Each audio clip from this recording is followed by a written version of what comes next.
So, Mr. Bond, this is my new assistant. Had a lot of comments on my last YouTube video, one in particular from my good friend Tim, expecting me to turn around with a pussycat, but no pussycats, but cuddly toys were harmed in the making of this video. Anyway, let's address some of the questions.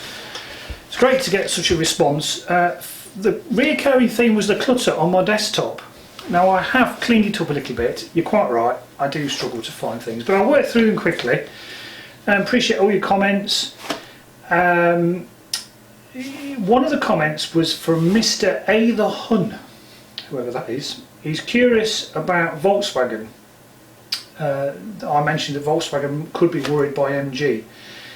It is an irrational belief that Volkswagen Audi group make the best cars. They don't. It's all down to the badging, and you're quite right. People just assume that if it's got a Volkswagen badge or an Audi group badge on the front of a car, then it's going to be reliable. But like any car, they do go wrong. So yeah, MG, they're trying to make a mark for themselves, and so far with the MG EV, I think they're really doing a fantastic job. Ken's 300 said, why would anyone want to buy old polluting gas and diesel technology? Quite right. Very good. And then some others here.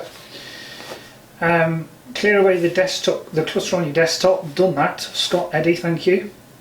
She's Electric, great EV advocate, based in Dundee. Thank you for the mention, L. Mike Bookham, thanks for the update. As you've highlighted, the used EV market is very buoyant, especially with EVs over 3 years old, which it is. You said that the first couple of years are very short, significant depreciation along the lines of ICE cars. Well, there is some depreciation, but not as much as an internal combustion engined vehicle. Case in point being the very limited supply of the new Kona and e-Niro. Dealers and also buyers, and they're cashing in basically. So an e-Niro, for instance, around about £33,000–34,000 new, if you're prepared to wait up to 12 months. But there are some dealers that are selling them for £39,995. So around a £6,000 premium for not having to wait. So I hope that answered the question about depreciation. You do mention over 3 years old. We have continuing to see a rise in values, particularly with the cheaper end of EVs like the Mitsubishi i-MiEV that I mentioned in the last video. Ms. Pokey1234, I think she's in the States, because she talks about $15,000 to $20,000 price range. Charge on 110 amps. We've got 240 in the UK, but anyway, never mind. No computers, digital readouts, 100 to 200 mile range for $15,000 to $20,000. Do something like this and I'll buy my first electric car. I don't care about soft armrests or back seat room. Okay, you don't want much then, do you? It's all down to supply and demand. There's so much demand, it's a lack of supply, it is pushing the price up. So there will come a time when you'll be able to afford something with that sort of range. But just ask yourself, do you need 100 to 200 mile range every day? Are you doing that sort of journey every day? I do question that. Peter Bergs, solar energy on the Orkney Islands, question mark? Oh yes. We might have short days in the winter, but we have extremely long days in the summer. So overall, it's the same as anywhere in the UK.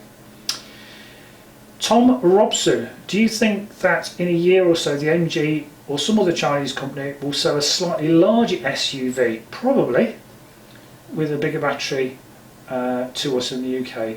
Like a range of 200 miles at 60 and 250 in town. May do, but again, I keep saying this to people that ask me the question, how often do you drive 200 miles solid without stopping? Now if you were to do 70 miles an hour, that's nearly 3 hours solid driving. It's rare you can do 70 on a motorway here because of road works and speed limits, etc. So Again, it's just a mindset thing. Just get yourself into a mindset of stopping every 2 hours for a 20-minute break, then do another 2 hours, another 20-minute break. So overall, your journey length won't have been that much longer in time. And finally, Dizzy Peasant. Thank you, Dizzy Peasant. These are great names. I've seriously depressed him because 2 years ago he's been looking for an EV for the last 2 years, and I can justify spending the money on, and can you confirm what I thought? I'm further away from buying a 2013 Zoe than I was then. He's got a point. So 2 years ago a 2013 Zoe would have been around £4,500–5,000. They're now around £6,000 to £6,500, and that's even with a battery lease. So thanks for all your questions and statements rather on my YouTube channel. Very interesting. Cleaned up my desktop, and I'll just show you as well, if you can hear me, some of the recent prices. I've got a list here from BCA, and one interesting one is the Nissan Leaf. They seem to be dropping back a little bit on values. So for instance, this 17 plate 30 kilowatt with 21,000 miles, its average price was nearly £13,000, £12,890, and the clean price, if it was from the trade, was £13,300 trade, with a retail of £15,800. So prices seem to be, particularly with a Leaf, I seem to be dropping a little bit, but again this is due to supply. And I'll just show you one very interesting statistic from last week when it loads. A Renault Twizy. Where is it? I saw it here earlier. Zoe. Oh, it's gone. There we go. So a 65 plate Renault Twizy.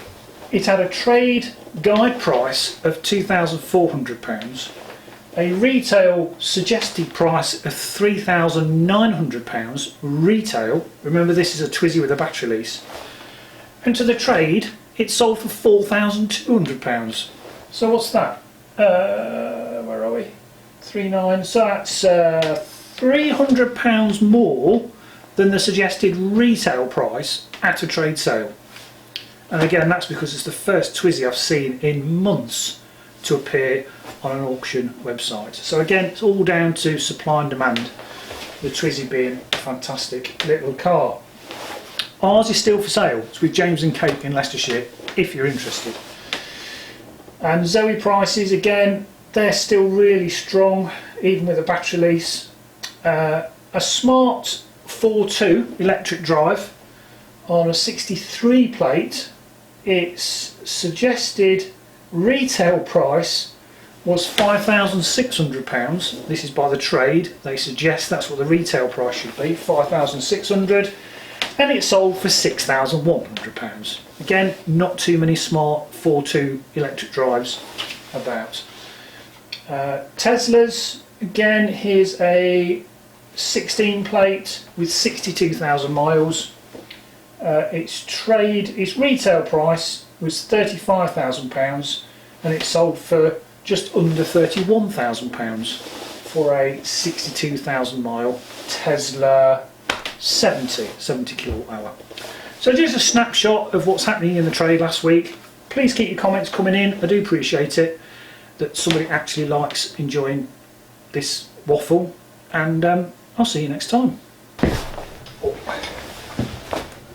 He's okay.